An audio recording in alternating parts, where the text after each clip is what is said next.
Next chapter is chapter number 11, dual nature of radiation and matter. The name of this chapter itself reveals us the dual nature. ಈ chapter ಹೆಸರು ಏನಿದೆಯಲ್ಲ dual nature ಅಂದ್ರೆ dual ಅಂದ್ರೆ ಎರಡು. Radiation ಹತ್ರನೂ ಎರಡು nature ಇದೆ, matter ಹತ್ರನೂ ಎರಡು ನೇಚರ್ ಇದೆ. Particle nature and wave nature. Radiations ಹತ್ರ ಪಾರ್ಟಿಕಲ್ ನೇಚರ್ ಐತಿ, ವೇವ್ ನೇಚರ್ ಐತಿ. ಅದೇ ರೀತಿ ಮ್ಯಾಟರ್ ಹತ್ರ ಪಾರ್ಟಿಕಲ್ ನೇಚರ್ ಮತ್ತೆ ವೇವ್ ನೇಚರ್ಸ್. ಸೊ ಹಾಗಾಗಿ ಈ ಚಾಪ್ಟರ್ ಹೆಸರು dual nature of radiation and matter ಅಂತ ನಾವು ಕರಿತೀವಿ. ಸೊ ಹಾಗಾದ್ರೆ ಇದ್ರ ಸ್ವಲ್ಪ ನಾವು ಹಿಸ್ಟ್ರಿನ ನೋಡೋದಾದ್ರೆ ಇಂಟ್ರೊಡಕ್ಷನ್ ಅಂತ ಹಾಕೋರಿ.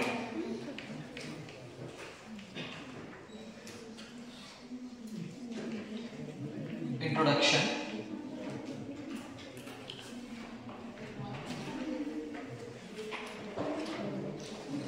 Maxwell's equation of electromagnetism.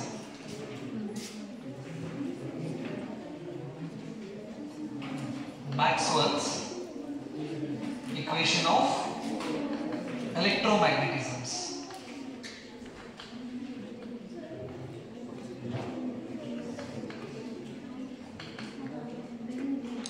That is Gauss-Line electrostatic, Gauss-Line magnetisms, Faraday's law of electromagnetic induction and Ampere's circuital law, Maxwell's Ampere circuital law. These are the Maxwell's equations which gives the relation between electricity and magnetism.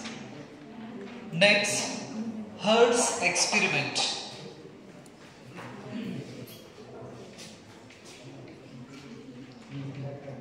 Hertz experiment.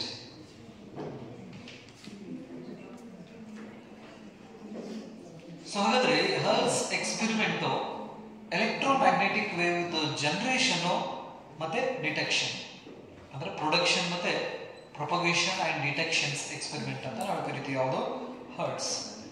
So ಹಾಗಾದ್ರೆ ಈ hertz experiments ಇಂದ ಅವ್ರು ಏನ್ propose ಮಾಡ್ತಾರೆ ಅಂದ್ರೆ that is a wave nature of light. ಯಾವುದು wave nature of light.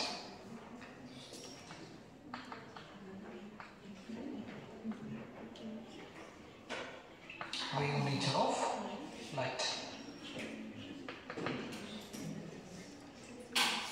Maxwell's equation ಆಯಿತು, Hertz experiment ಆಯಿತು. Next, the conduction of electricity through low pressure gases through a discharge tube ಅಂತ ನಾವು ಕರಿತೀವಿ.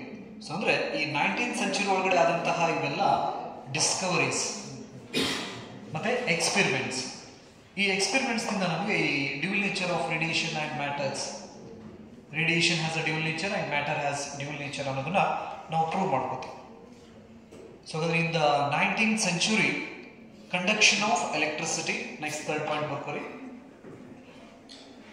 Conduction of electricity through gases. The conduction of electricity through gases at low pressure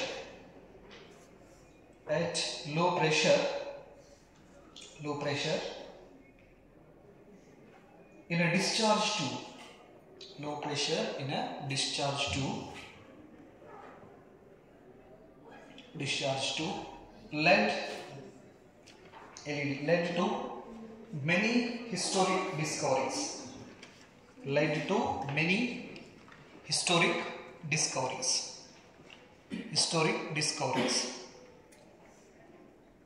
so ಹಾಗಾದ್ರೆ 19th century ಒಳಗಡೆ ಏನೇನು discovery ಆದವು ಅಂದ್ರೆ that is the x ray.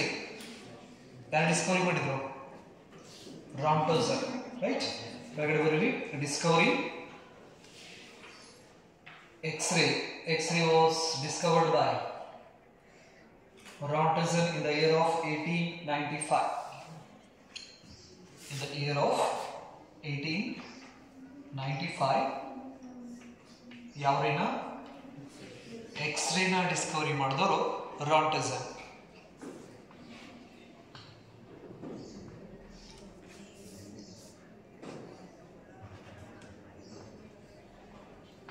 Rontism. Next, the discovery of electrons by J.J. Thomson in the year of 1897.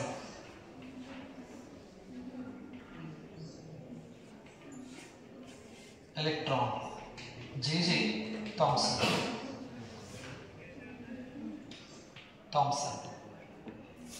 Joseph John Thomson ಅಂತ ನಾವು ಹೇಳಿ ಕರಿತೀವಿ. Joseph John Thomson, J.J. Thomson.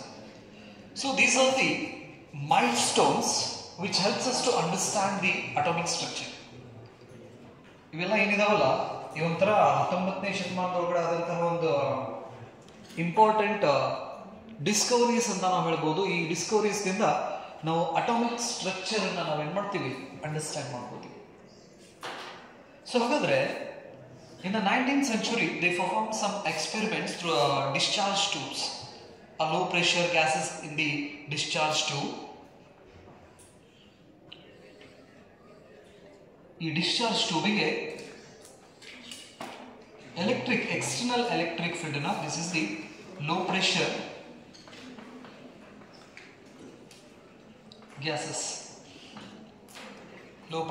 gases, and it is connected to an external electric field or external source.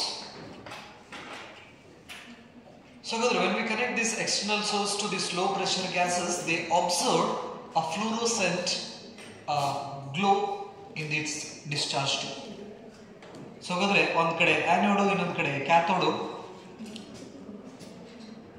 ಇದಕ್ಕೆ electric field ನ apply ಮಾಡಿದ ತಕ್ಷಣನೇ ಈ tube ದಲ್ಲಿ ಒಂದು ಫ್ಲೋರೋಸೆಂಟ್ ಗ್ಲೋನ ಅಬ್ಸರ್ವ್ ಮಾಡ್ತಾರೆ. This is the fluorescent glow ಅಂತ ನಾವು ಹೇಳಿ ಕರಿತೀವಿ. And the colour of this light, general ಆಗಿ ಹೇಳಬೇಕಂದ್ರೆ ಎಲೆಕ್ಟ್ರಿಕ್ ಫೀಲ್ಡ್ ಅನ್ನು ಅಪ್ಲೈ ಮಾಡಿದ ತಕ್ಷಣನೇ ಒಂದು ಫ್ಲಾಶ್ ಲೈಟ್ ಅನ್ನು ಅಬ್ಸರ್ವ್ ಮಾಡ್ತಾರೆ. ಅದಕ್ಕೆ ನಾವು ಫ್ಲೋರೋಸೆಂಟ್ ಗ್ಲೋ ಅಂತ ನಾವು ಹೇಳಿ ಕರಿತೀವಿ.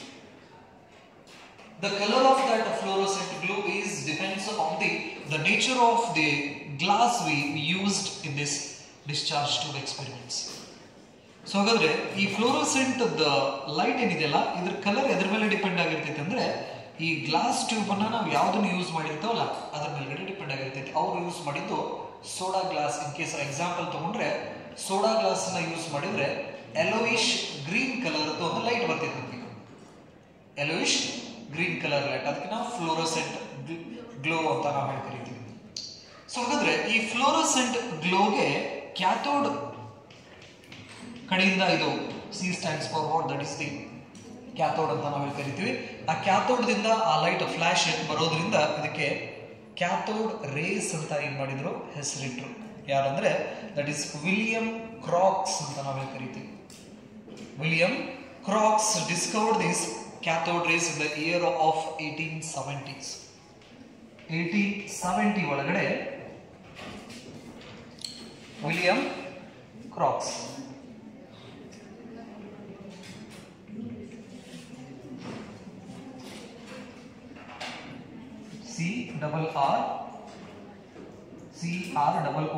CROOKS Crooks discovered these cathode rays and made a hypothesis. These cathode rays consist of a fast moving negatively charged particles. So ಹಾಗಾದ್ರೆ ಕ್ಯಾಥೋಡ್ ಇನ್ನದು ಡಿಸ್ಚಾರ್ಜ್ ಟ್ಯೂಬ್ ಎಕ್ಸ್ಪೆರಿಮೆಂಟ್ಸ್ ದಿಂದ ವಿಲಿಯಂ ಕ್ರಾಕ್ಸ್ ಅನ್ನೋರು ಏನನ್ನ ಡಿಸ್ಕವರಿ ಮಾಡ್ತಾರೆ ಅಂದ್ರೆ ಕ್ಯಾಥೋಡ್ ರೇಸ್ ಅನ್ನ ಡಿಸ್ಕವರಿ ಮಾಡ್ತಾರೆ. ಹಾಗಾದ್ರೆ ಈ ಕ್ಯಾಥೋಡ್ ರೇಸ್ ಅಂದ್ರೆ fast moving negatively charge particles ಅಂತ ಹೇಳ್ತೀವಿ. The cathode rays consist of what? Negatively fast moving, negatively charged particles. ಅದೊಂದು ಹೈಪೋಥೆಸಿಸ್ ಅಂತ ನಾವು ಹೇಳಿ ಕರಿತೀವಿ. ಅಂದ್ರೆ ಆ ಫ್ಲಾಶ್ ಲೈಟ್ ಅನ್ನ ನೋಡಿ ಆ ಫ್ಲಾಶ್ ಲೈಟ್ ಗೆ ಅವ್ರು ಏನಂತ ಹೆಸರಿಟ್ರು, ಕ್ಯಾಥೋಡ್ ರೇಸ್ ಅಂತ ಹೆಸರಿಟ್ರು. ಹಾಗಾದ್ರೆ ಈ ಕ್ಯಾಥೋಡ್ ರೇಸ್ ಒಳಗಡೆ ಏನಿದಾವ ಅಂತ ಹೇಳಿದ್ರು, fast moving negatively charge particles ಇದಾವು ಅಂತ ಹೇಳಿ ಯಾರು, ವಿಲಿಯಂ ಕ್ರಾಕ್ಸ್ ಅವರು ತಿಳಿಸ್ತಾರೆ. ಹಾಗಾಗಿ ಕ್ಯಾಥೋಡ್ ರೇನ ಡಿಸ್ಕವರಿ ಮಾಡೋದು ಯಾರಂತ ಬಂತಪ್ಪ ಅಂತ ಹೇಳಿದ್ರೆ ವಿಲಿಯಂ ಕ್ರಾಕ್ಸ್ ಅಂತ ನಾವು ಹೇಳಿ ಕರಿತೀವಿ. ಹಾಗಾದ್ರೆ ಈ ಹೈಪೋಥೆಸಿಸ್ ಅನ್ನ ಕನ್ಫರ್ಮ್ ಮಾಡಿದವರು ಅಂದ್ರೆ these are the fast moving negatively charge particle ಅನ್ನೋದನ್ನ ಕನ್ಫರ್ಮ್ ಮಾಡಿದವರು ಯಾರಂದ್ರೆ J.J. ಥಾಮ್ಸನ್ ಅಂತ ನಾವು ಕರಿತೀವಿ. ಫಸ್ಟ್ ಡಿಸ್ಚಾರ್ಜ್ ಟ್ಯೂಬ್ ಎಕ್ಸ್ಪೆರಿಮೆಂಟ್ಸ್ ಅನ್ನ ಮಾಡ್ತಾರ. ಆ ಡಿಸ್ಚಾರ್ಜ್ ಟ್ಯೂಬ್ ಎಕ್ಸ್ಪೆರಿಮೆಂಟ್ಸ್ ನಲ್ಲಿ ಎಲೆಕ್ಟ್ರಿಕ್ ಫೀಲ್ಡ್ ಅನ್ನು ಅಪ್ಲೈ ಮಾಡಿದ ತಕ್ಷಣನೇ ಈ ಗ್ಯಾಸ್ ಮಾಲಿಕ್ಯೂಲ್ಸ್ ಇಂದ ಒಂದು ಫ್ಲಾಶ್ ಲೈಟ್ ಬರ್ತೈತಿ. ಅದಕ್ಕೆ ನಾವು ಫ್ಲೂರೋಸೆಂಟ್ ಗ್ಲೋ ಅಂತ ನಾವು ಹೇಳ್ತಿರ್ತೀವಿ. ಆ ಫ್ಲೂರೋಸೆಂಟ್ ಗ್ಲೋಗೆ ಇವ್ರು ಏನಂತ ಹೆಸರಿಟ್ರು? ಕ್ಯಾಥೋಡ್ ರೇ ಅಂತ ಹೆಸರಿಟ್ರು. ಆ ಕ್ಯಾಥೋಡ್ ರೇಸ್ ಒಳಗಡೆ ಏನಿದಾವ ಅಂತ ಹೇಳಿದ್ರೆ fast moving negatively charge particles. Fast moving negatively charge particles.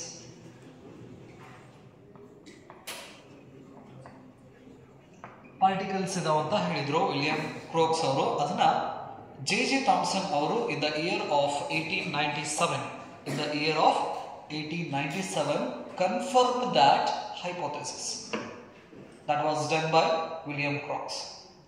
So William Crookes ಅವರು ಏನು ಹೈಪೋಥೆಸಿಸ್ ಮಾಡಿದ್ರಲ್ಲ, ಆ ಫ್ಲಾಶ್ ಲೈಟಿಗೆ ನಾವು ಕ್ಯಾಥೋಡ್ ರೇಸ್ ಅಂತ ಕರಿತೀವಿ. ಆ ಕ್ಯಾಥೋಡ್ ರೇಸ್ ಒಳಗಡೆ ಈ ತರ negatively charge particles fast move ಆಗ್ತಾ ಇದಾವೆ ಅಂತ ಒಂದು ಹೈಪೋಥೆಸಿಸ್ ಮಾಡಿದ್ರು. ಅದನ್ನ ಯಾರು ಕನ್ಫರ್ಮ್ ಮಾಡಿದ್ರು?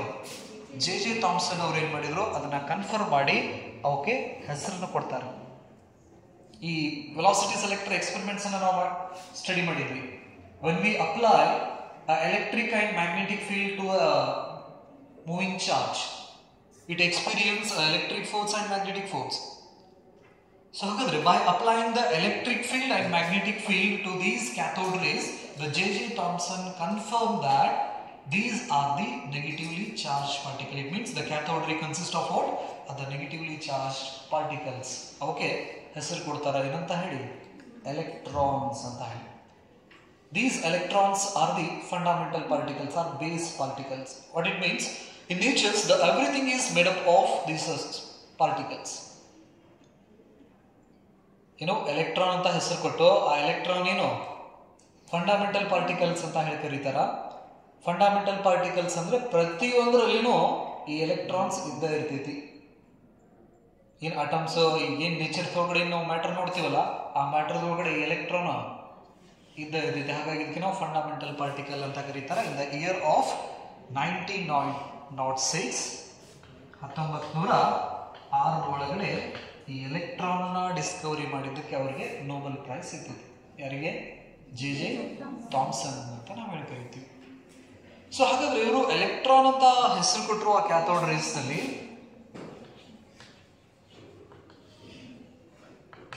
ಎಲೆಕ್ಟ್ರಾನ್ ಅಮೆರಿಕನ್ ಫಿಸಿಸಿಸ್ಟ್ ಮಿಲೆಕನ್ ಅನ್ನೋರು ಆಯಿಲ್ ಡ್ರಾಪ್ ಎಕ್ಸ್ಪೆರಿಮೆಂಟ್ಸ್ ದಿಂದ ಯಾರು ಮಿಲೆಕನ್ ಅಂತ ನಾವು ಹೇಳಿ ಕರಿತೀವಿ. ಸೈಂಟಿಸ್ಟ್ ನೇಮ್ ಇದು. So name of a scientist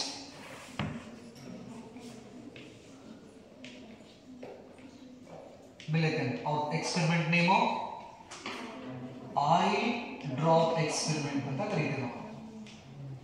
oil drop experiment. From this experiment, they find the charge on an electron and its value is 1.6 into 10 to the power minus 19 coulomb, and the ratio of charge and mass. Ratio of charge and mass of an electron. ಇದರ ratio ಕೂಡ ಏನು ಮಾಡ್ತಾರೆ ಅವರು? Determine ಮಾಡ್ತಾರೆ. ಅದಲ್ಲದೆ a charge is quantized ಅನ್ನೋದನ್ನು ಕೂಡ ಹೇಳ್ತಾರೆ. Charge is quantized. ಸೊ ಹಾಗಾದ್ರೆ ನಮಗೆ ಮಿಲಿಕನ್ಸ್ ಆಯಿಲ್ ಡ್ರಾಪ್ ಎಕ್ಸ್ಪೆರಿಮೆಂಟ್ಸ್ ದಿಂದ ಎಷ್ಟು ಇನ್ಫಾರ್ಮೇಶನ್ಸ್ ಬಂತು? ಎಲೆಕ್ಟ್ರಾನ್ ಚಾರ್ಜ್ ಗೊತ್ತಾಯ್ತು. Next ratio of E by M and its value is 1.76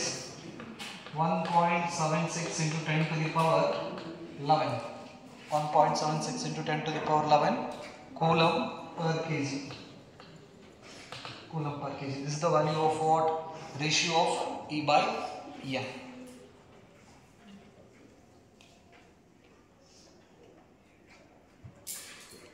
So ಹಾಗಾದ್ರೆ ಈ ಮಿಲಿಕನ್ಸ್ ಅವರು ಡಿಟರ್ಮೈನ್ ಮಾಡಿದ್ರು charge on an electron and ratio of E by M and a charge is constant. You have to remember these three things. ಯಾರ experiments ದಿಂದ? ಮಿಲೆಕನ್ ಅವರ experiments ದಿಂದ. ನೆನಪಿರಲಿ, ಹೆಸರನ್ನ ಕೊಟ್ಟವರು ಜೆ ಥಾಮ್ಸನ್ ಅಂತ ಕರಿತೀವಿ. ಹಾಗಾದ್ರೆ ಅದರದ ಚಾರ್ಜ್ ಎಷ್ಟು ಮತ್ತೆ ಅದು ಚಾರ್ಜ್ ಕ್ವಾಂಟೈಸ್ಡ್ ಅಂತ ಹೇಳಿದವರು ಯಾರು? ಮಿಲೆಕನ್ ಅಂತ ನಾವು ಕರಿತೀವಿ. ಯಾವ ಎಕ್ಸ್ಪೆರಿಮೆಂಟ್ಸ್ ದಿಂದ? ಆಯಿಲ್ ಡ್ರಾಪ್ ಎಕ್ಸ್ಪೆರಿಮೆಂಟ್ಸ್ ಇಂದ. ನೆಕ್ಸ್ಟ್ ಈ ವಿಲಿಯಂ ಕ್ರೋಕ್ಸ್ ಅವರು ಈ negatively charge moving particles velocity ಬಗ್ಗೆ ಮತ್ತೆ E/m ಬಗ್ಗೆನೂ ಕೂಡ ಸ್ವಲ್ಪ ಇನ್ಫಾರ್ಮೇಶನ್ಸ್ ಅನ್ನ ಕೊಡ್ತಾರೆ. ಯಾವುದು ಈ ಡಿಸ್ಚಾರ್ಜ್ ಟ್ಯೂಬ್ ಎಕ್ಸ್ಪೆರಿಮೆಂಟ್ಸ್ ಇಂದ they found the velocity of the negatively charged particles and E/m of those negatively fast moving negatively charged particles.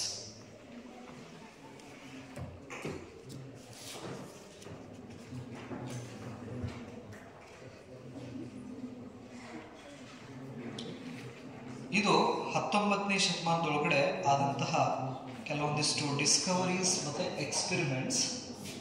ಇವು ನಮಗೆ ಈ ಡಿವಿಲ್ ನೇಚರ್ಸ್ ಬಗ್ಗೆ ಇನ್ಫಾರ್ಮೇಶನ್ಸ್ನ ತಿಳಿಸ್ಕೊಡ್ತಾರೆ. ಸೊ ಹಾಗಾದ್ರೆ ಈ ಮನೆ ಒಳಗಡೆ ಸಣ್ಣ ಹುಡುಗರು ಇದ್ರಂದ್ರೆ ಬಾಗಿಲಕ್ಕೆ ಒಂದು ದೊಡ್ಡ ಗೇಟ್ ಹಾಕಿರ್ತಾರ, ಹೌದಿಲ್ಲ? ಬಾಗಿಲಕ್ಕೆ ದೊಡ್ಡ ಗೇಟ್ ಹಾಕಿರ್ತಾರ. ಏನ್ ಮಾಡಿರ್ತಾರ, ಒಂದು ಡೋರ್ ಇರ್ತೈತಿ ಮೇಲೆ, ಸಣ್ಣ ಅಂಬೆಗಾಲ ಇಟ್ಕೊಂತ ಅಡ್ಡಾಡ್ತಿರ್ತಾವ ಅಥವಾ ಸ್ವಲ್ಪ ಆಟಾಟ ಎದ್ದೆದ್ದು ಓಡಾಡ್ತಿರ್ತಾವಲ್ಲ, ಅವು ಹೊರಗೆ ಹೋಗ್ಬಾರ್ದು ಅಂತ ಹೇಳಿ ಬಾಗಿಲಕ್ಕೆ ಒಂದು ದೊಡ್ಡ ಗೇಟ್ ಹಾಕಿರ್ತಾರೆ. ಏನ್ ಹಾಕಿರ್ತಾರ, ಅದ್ರ ಹಿಂದ ಅದ ಹಿಂಗ ನಿಂತ ಆ ಗೇಟನ್ನ ಜಿಗ್ಯಾಕ್ ಟ್ರೈ ಮಾಡ್ತಿರ್ತೈತಿ. ಬಟ್ ಆಕೀತ ಆಗೋಂಗಿಲ್ಲ, ಹೌದಿಲ್ಲ? ಸೊ ಹಾಗಾಗಿ ಏನ್ ಮಾಡ್ತೈತಿ, ಟ್ರೈ ಮಾಡ್ತಿರ್ತೈತಿ, ಹೊರಗೆ ಹೋಗಕ್ ಆಗೋಂಗಿಲ್ಲ.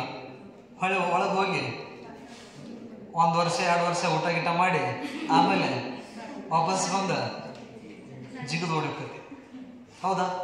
ಸೊ ಹಾಗಾದ್ರೆ ಮುಂಚೆ ಅದರ ಹತ್ರ ಅದನ್ನ ದಾಟಿ ಹೋಗಕ್ಕೆ ಶಕ್ತಿ ಇದ್ದಿದ್ದಿಲ್ಲ. ಹಾಗಾಗಿ ಅಲ್ಲೇ ಒಳಗಡೆ ಏನಾಕಿತ್ತ, ಅಡ್ಡಾಡ್ತಿತ್ತು. 1 ವರ್ಷ ಊಟ ಗೀಟ ಮಾಡಿ ಗಟ್ಟಿ ಆದ್ಮೇಲೆ, ಅಂದ್ರೆ ಎನರ್ಜಿ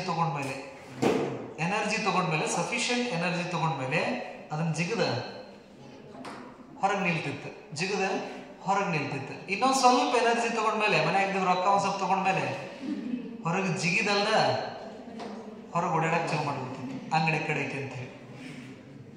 ಸೇಮ್ ನೇಚರ್ ಅನ್ನ ನಾವು ಈ ಪಾರ್ಟಿಕಲ್ಸ್ ಹತ್ರ ನಾವು ಅಬ್ಸರ್ವ್ ಮಾಡ್ತೀವಿ. ಎಲೆಕ್ಟ್ರಾನ್ಸ್ ಅಂತ ಏನು ಕರೆದಿಲ್ಲ.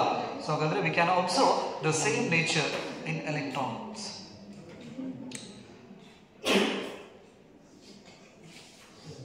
So this is, let's consider a metal. So inside this metal, so we have a free electrons. Some free electrons are very close to the surface and some are far from the surface. ಕೆಲವೊಂದಿಷ್ಟು electrons ಏನಿದಾವು ಸರ್ಫೇಸಿಗೆ ಸಮೀಪದಾಗಿದಾವು, ಇನ್ನು ಕೆಲವೊಂದಿಷ್ಟು electrons surface ದಿಂದ ದೂರ ಇದಾವೆ. So ಹಾಗಾದ್ರೆ ಈ electrons ಈ surface ದಿಂದ ಹೊರಗೆ ಬರಬೇಕಂದ್ರೆ electrostatics ನಾವು ಸ್ಟಡಿ ಮಾಡಿಲ್ಲ, right? So suppose if this electron come out from the surface of this metal, initially the charge of this metal is a neutral. metal consider ಮಾಡೇವಿ, ಇದರದ ನೆಟ್ ಚಾರ್ಜ್ ಏನಿದೆ 0 ಇದೆ, ಹಾಗಾಗಿ ನ್ಯೂಟ್ರಲ್ ಅಂತ ನಾವು ತಗೋತೀವಿ. ಸಪೋಸ್ ಒಂದು ವೇಳೆ ಈ ಎಲೆಕ್ಟ್ರಾನ್ ಏನಾದ್ರೂ ಈ ಸರ್ಫೇಸ್ ದಿಂದ ಹೊರಗಡೆ ಬಂತಂದ್ರೆ, suppose if the electron come out from the metal surface or escaped from the metal surface, what happens? This body becomes a positively charged body, ಹೌದಾ? ಇನಿಷಿಯಲಿ ಇದರ ನೆಟ್ ಚಾರ್ಜ್ ಏನಿತ್ತು 0 ಇತ್ತು, ಅದ್ರಾಗಿಂದ ಒಂದು ಎಲೆಕ್ಟ್ರಾನ್ ಹೊರಗಡೆ ಬಂತಂದ್ರೆ ಇದು ಎಂತ ಚಾರ್ಜ್ ಬಾಡಿ ಆಗ್ತೈತಿ? ಪಾಸಿಟಿವ್ಲಿ ಚಾರ್ಜ್ ಬಾಡಿ ಆಗ್ತೈತಿ. ಹಾಗಾದ್ರೆ the distance between this positively charge body and this escaped electron is very small, r. We have the expression F is equal to K Q1 Q2 divided by R square, Coulomb's law. ಹಾಗಾದ್ರೆ R value ಬಹಳ ಕಡಿಮೆ ಆಯ್ತು ಅಂದ್ರೆ what happens to the force? Force is very large. So ಹಾಗಾಗಿ metals ಅಲ್ಲಿ ಏನಾಗ್ತಿತ್ತು ಅಂದ್ರೆ these electrons move with a speed of what, 10 to the power 5, 100 kilometre per second speed ಒಳಗಡೆ ಈ ಎಲೆಕ್ಟ್ರಾನ್ಸ್ ತಿರುಗಾಡ್ತಿರ್ತಾವೆ. ಹಾಗಾದ್ರೆ ಅಷ್ಟು ಸ್ಪೀಡ್ದಲ್ಲಿ ತಿರುಗಾಡಬೇಕಾದ್ರೆ ಎಲೆಕ್ಟ್ರಾನ್ ಸರ್ಫೇಸ್ ದಿಂದ ಹೊರಗೆ ಬಂತಪ್ಪ ಅಂತ ಹೇಳಿದ್ರೆ ಬಾಡಿ ಯಾವ ಚಾರ್ಜ್ ಬಾಡಿ ಆಗ್ತೈತಿ? ಪಾಸಿಟಿವ್ಲಿ ಚಾರ್ಜ್ ಆಗ್ತೈತಿ. ಎಲೆಕ್ಟ್ರಾನ್ ಹೊರಗೆ ಬರ್ತೈತಿ. ಆ ಪಾಸಿಟಿವ್ ನೆಗೆಟಿವ್ ಮಧ್ಯೆ ಯಾವ ಫೋರ್ಸ್ ಬರ್ತೈತಿ? Coulomb attractive force. The distance is very small, therefore the Coulomb force is very large. Due to this Coulomb force, the electron electrons will not come out from the metal surface. ಈ ರೀತಿ ಆಗೋದ್ರಿಂದನೇ metal surface ಇಂದ electron ಹೊರಗಡೆ ಬರೋದಿಲ್ಲ normally metals ಅನ್ನ ನಾವು ಇಟ್ಟಾಗ. So ಹಾಗಾದ್ರೆ if I want to escape these electrons from the metal surface, ಈ ಎಲೆಕ್ಟ್ರಾನ್ಸ್ ನ ಈ ಮೆಟಲ್ ಸರ್ಫೇಸ್ ಇಂದ ನಾವು ಹೊರಗೆ ಹಾಕ್ಬೇಕು. ತನ್ನಷ್ಟಕ್ಕೆ ತಾನ ಅನ್ಕರೋದು ಬರೋದಿಲ್ಲ, ಹೌದಾ? ಯಾಕಂದ್ರೆ ಅದೇನಾದ್ರೂ ಹೊರಗೆ ಬಂತಂದ್ರೆ ಕೂಲಂಬ್ ಫೋರ್ಸ್ ಅನ್ನು ಹೊಳ್ಳಿ ಜಗ್ಗಿ ಮತ್ತು ಅಲ್ಲೇ ಇಟ್ಕೊಂಡ್ಬಿಡ್ತೈತಿ. ಹಾಗಾದ್ರೆ ಆ ಎಲೆಕ್ಟ್ರಾನ್ಸ್ ಅನ್ನ ಹೊರಗೆ ತರಬೇಕಂದ್ರೆ ನಾವೇನ್ ಮಾಡ್ತೀವಿ? ಅದಕ್ಕೆ ಎನರ್ಜಿನ ಸಪ್ಲೈ ಮಾಡ್ತೀವಿ. ಏನ್ ಸಪ್ಲೈ ಮಾಡ್ತೀವಿ? ಎನರ್ಜಿನ ಸಪ್ಲೈ ಮಾಡ್ತೀವಿ, ರೈಟ್? ಸೊ ಹಾಗಾದ್ರೆ these electrons required a minimum energy to escape from this metal surface. That minimum energy is called what? Work function ಅಂತ ಹೇಳ್ತೀವಿ. ಸೊ ಹಾಗಾದ್ರೆ ಎಲೆಕ್ಟ್ರಾನ್ ಈ ಮೆಟಲ್ ಸರ್ಫೇಸ್ ಇಂದ ಎಸ್ಕೇಪ್ ಆಗ್ಬೇಕಂದ್ರೆ ಅದಕ್ಕೊಂದು ಮಿನಿಮಮ್ ಎನರ್ಜಿ ಬೇಕು. ಅವಾಗಲೇ ಹೇಳಿದೆ ನಾನು, ಈ ಹುಡುಗ ಆ ಗೇಟನ್ನು ಜಿಗಿಬೇಕಂದ್ರೆ ಅವಾಗ ಏನ್ ಬೇಕು? ಒಂದು ಮಿನಿಮಮ್ ಎನರ್ಜಿ ಬೇಕು. ಆ ಮಿನಿಮಮ್ ಎನರ್ಜಿ ಬರುತ್ತನೋ ಅವ ದಾಟಕ್ ಆಗೋಂಗಿಲ್ಲ. ಆ ಮಿನಿಮಮ್ ಎನರ್ಜಿ ಬಂದ ತಕ್ಷಣ ಏನಾಗ್ತದೆ? ಆ ಗೇಟನ್ನು ದಾಟಿ ಹೊರಗಡೆ ಬಂದು ನಿಲ್ತಾನ. ಇನ್ ಸ್ವಲ್ಪ ಜಾಸ್ತಿ ಎನರ್ಜಿ ಬಂತಂದ್ರೆ ಜಿಗಿದಲ್ದ ಮುಂದ್ ಸ್ವಲ್ಪ ಓಡ್ತಾನ. ಜಾಸ್ತಿ ಎನರ್ಜಿ ಬಂತಂದ್ರೆ ಜಿಗಿದಲ್ದ ಓಡಾಡ್ಕೊಂತ ಹೋಗ್ತಾನ. ಈ ರೀತಿ ನಾವೇನ್ ನೋಡ್ತೀವಲ್ಲ, ಅದೇ ತರ ಬಿಹೇವಿಯರ್ ನ ನಾವು ಈ ಎಲೆಕ್ಟ್ರಾನ್ಸ್ ಹತ್ರ ನೋಡ್ತೀವಿ. ತನ್ನಷ್ಟಕ್ಕೆ ತಾನ ಅನ್ಕರ್ ಹೊರಗೆ ಬರೋಂಗಿಲ್ಲ, ಎನರ್ಜಿ ಕೊಡಬೇಕು. ಎನರ್ಜಿ ಕೊಡ್ಕೊಂತ ಹೋಗ್ತೀವಿ ನಾವು. ಒಂದು ಮಿನಿಮಮ್ ಎನರ್ಜಿ ಸಿಕ್ಕಾಗ ಮಾತ್ರ ಈ ಎಲೆಕ್ಟ್ರಾನು ತನ್ನ ಸರ್ಫೇಸ್ ಇಂದ ಎಸ್ಕೇಪ್ ಆಗ್ತೈತಿ. ಹಾಗಾಗಿ ಆ ಮಿನಿಮಮ್ ಎನರ್ಜಿಗೆ ನಾವೇನಂತ ಕರಿತೀವಿ? ವರ್ಕ್ ಫಂಕ್ಷನ್ ಅಂತ ಕರಿತೀವಿ. Work function. ಈ ವರ್ಕ್ ಫಂಕ್ಷನ್ ಅನ್ನ ಪೈ ನಾಟ್ ದಿಂದ ರಿಪ್ರೆಸೆಂಟ್ ಮಾಡ್ತೀವಿ. ಆ ವರ್ಕ್ ಫಂಕ್ಷನ್ ಯೂನಿಟ್ ಅನ್ನು ನಾವು ಎಲೆಕ್ಟ್ರಾನ್ ವೋಲ್ಟ್ ಇಂದ ರಿಪ್ರೆಸೆಂಟ್ ಮಾಡ್ತೀವಿ. ಆ work function is nothing but what? That is the minimum energy required by an electron to escape from the metal surface. So ಹಾಗಾಗಿ first work function ಅಂತ heading ಹಾಕೋದು. Work function, work function.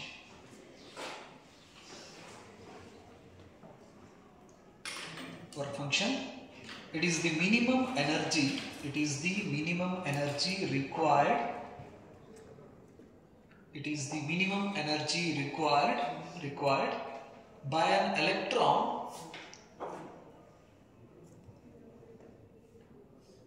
it is the minimum energy required by an electron to escape from the metal surface. It is the minimum energy required by an electron to escape from the metal surface. ಇದಕ್ಕೆ ಏನಂತ ಕರೀತೀರಾ? Work function ಅಂತ ಕರೀತೀರಾ. ಇದರಿಂದ represent ಮಾಡ್ತೀರಾ? Pi not ದಿಂದ represent ಮಾಡ್ತೀವಿ. Next, the unit of work function is electron volt.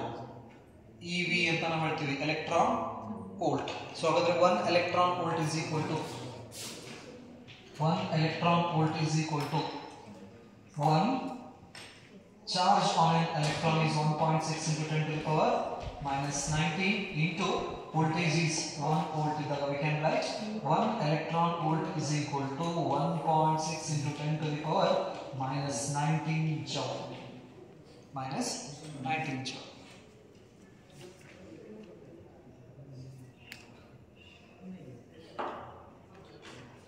Minus 19 joule. And this work function is different for different materials. So ಎಲ್ಲ ಮಟೀರಿಯಲ್ಸ್ಗೂ work function value ಒಂದೇ ರೀತಿ ಇರೋಂಗಿಲ್ಲ. ಬೇರೆ ಬೇರೆ ಮಟೀರಿಯಲ್ಸ್ಗೆ ವ್ಯಾಲ್ಯೂ ಏನಾಗಿರ್ತೈತಿ? ಬೇರೆ ಬೇರೆ ವ್ಯಾಲ್ಯೂ ಆಗಿರ್ತೈತಿ. ಹಾಗಾಗಿ the work function of A material is depends on, work function is depends on property of the metal. Work function is depends on property of the metal,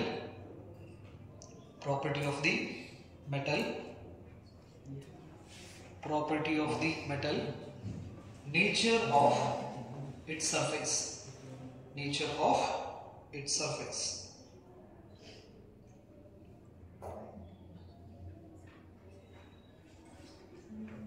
So the work function is depends on the property of the material or a metal and the nature of the surface.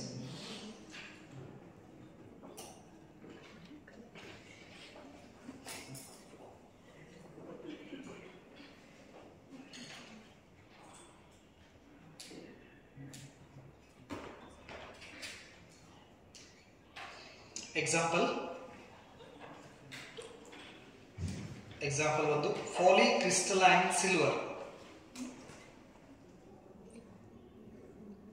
Polycrystalline silver work function is 4.26 electron volt.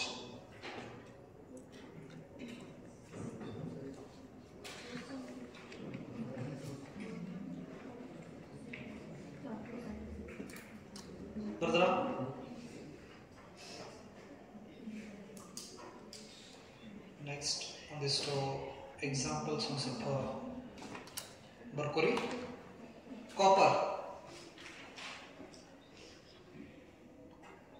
4.65 electron volt. 4.65 electron volt copper. Gold 5.3 electron volt. Aluminium 4.2 electron volt. Zinc 3.74 electron volt.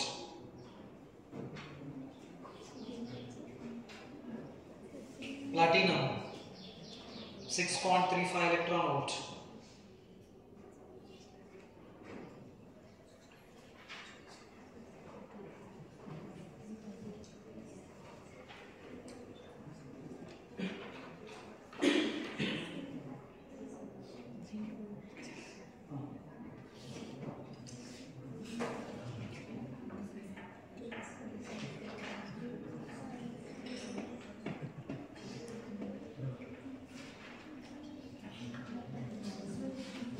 Cesium 2.1 electron volt.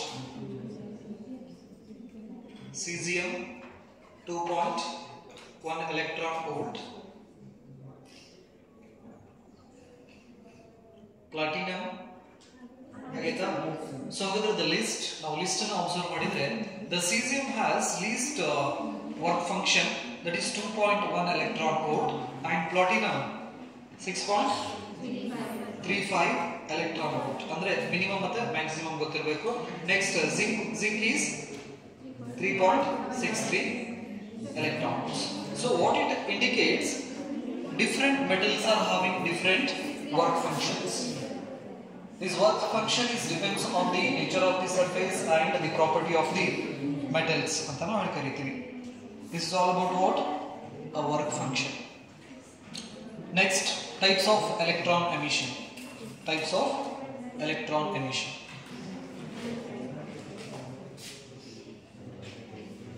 Types of electron emission.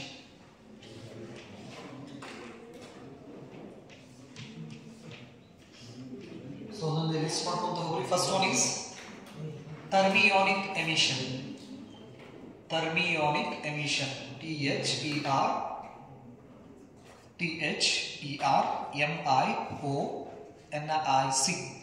THERMIONIC. Thermionic emission. Thermionic emission. Second one is field emission. Field emission. Field emission. Third one is photoelectric emission. ಎರಡನೇದು field emission, ಮೂರನೇದು photoelectric emission, and fourth one is secondary emission.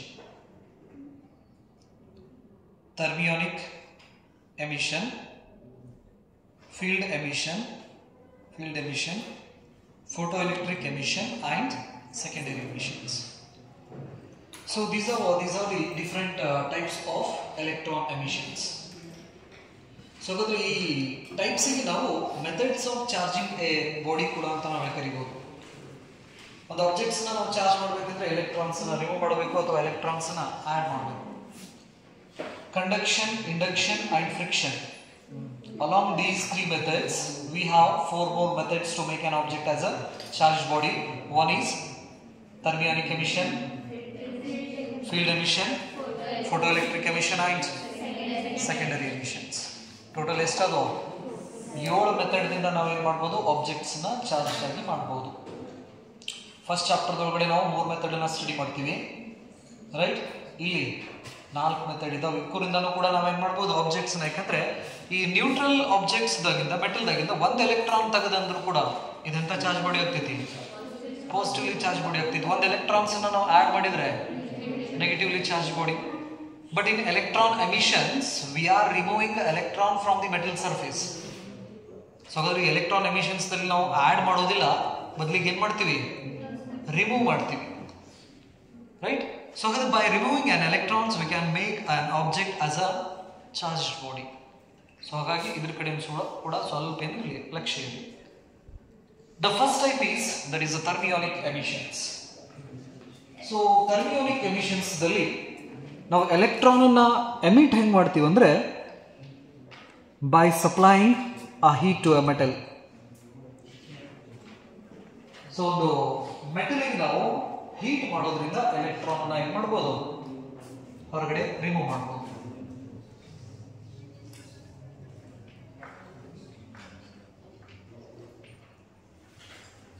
By supplying a heat,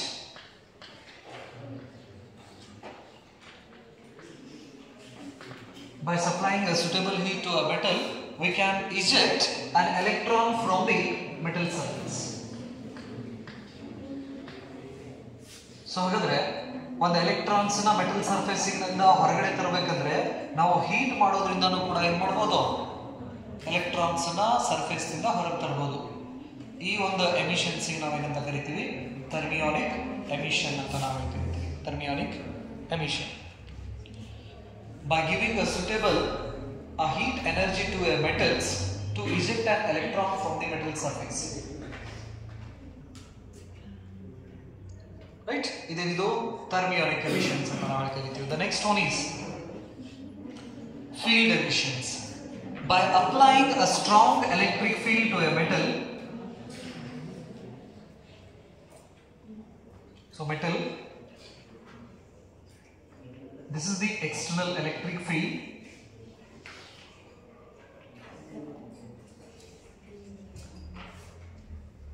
So ಹಾಗಾದ್ರೆ ಇಲ್ಲಿ positive potential ಅನ್ನು ನಾವು increase ಮಾಡಾತು ಅಂದ್ರೆ, so here due to induction negative charges accumulates on this surface and positive charges.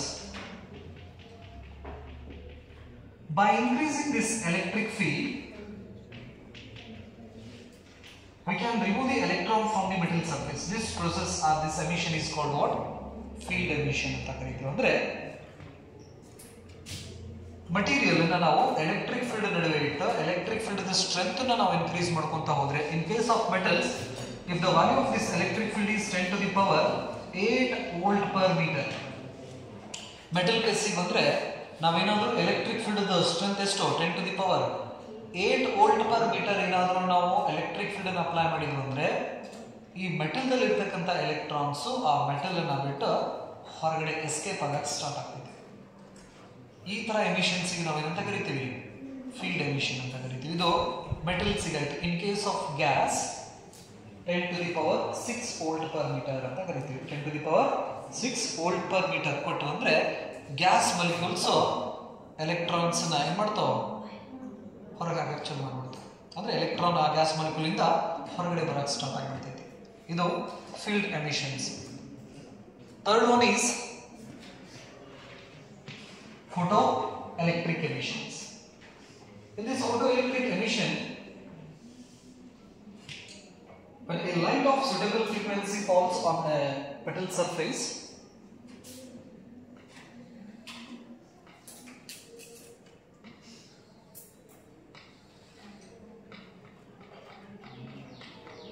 Right, this is the light of a suitable frequency falls on a metal surface. The electrons eject out from this metal surface.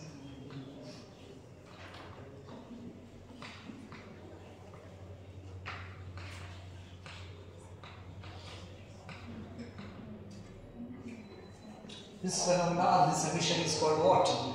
Photoelectric emissions. So we discussed in detail about this photoelectric emission. So ಹಾಗಾದ್ರೆ ಈ photoelectric emissions ಬಗ್ಗೆ ನಾವು detail ಆಗಿ ಏನು ಮಾಡ್ತೀವಿ, study ಮಾಡ್ತೀವಿ chapter ಒಳಗಡೆ. And that photoelectric emission is the proof of particle nature of radiation.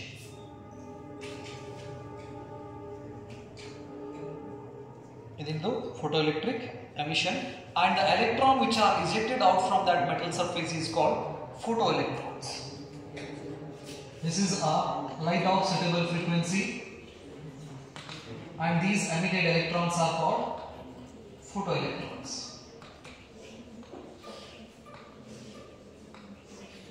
Photoelectrons.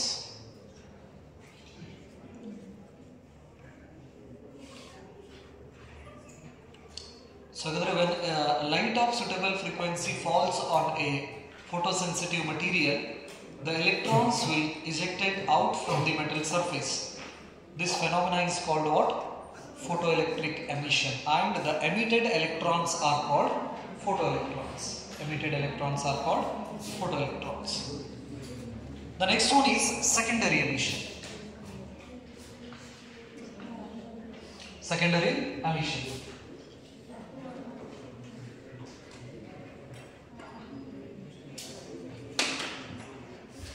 When we hit a high energy electron, this is the primary electron. When we hit